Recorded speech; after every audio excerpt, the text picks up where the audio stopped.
Assalomu alaykum hurmatli kuzatuvchilar.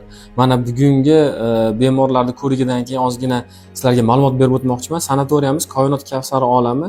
Mana soat 11 bo'ldi, 11 bo'ldi. Shu vaqtgacha biz 20 taga yaqin bemorlarni ko'rdik. Bu bemorlarning shikoyati, ularda o'sha kasallik tarixlarini o'rganib, analizlarni ko'rdik. Ko'pchilik mana kelib turgan bemorlar yosh katta bemorlarimizda qon bosimi bor, kimdir sahri bor. Mana yaqinda hozirgi oxiriga kirib chiqib ketgan bemorlarimizdan biri aytadi o'zini o'sha kasallik tarixidan qandli diabet 2-tipi bilan, ya'ni ko'pchilik uchraydigan qandli diabetni 2-tipi bilan 5 yil 6 yildan beri kasallangan.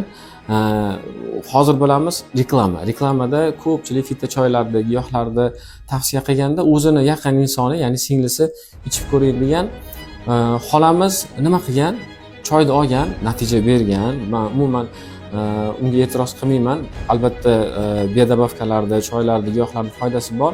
O'zi bat sotyap turgan, sizga tavsiya qilgan inson aytadiki, bu biologik aktiv qo'shimcha, ya'ni yordamchi deb. U xolamiz nima qilgan? Ichib turgan dorilarni shunday to'xtatganda faqat shu choyga o'tirgan va natijada sahri birdaniga ko'tarilib ketgan.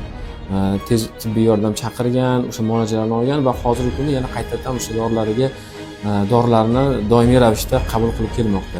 Men nima demoqchiman? Inson baribir sog'lig'iga ahamiyat berish kerak. Ichib turgan dorilarini, ya'ni vrach nazoratidan har doim o'tib turish kerak.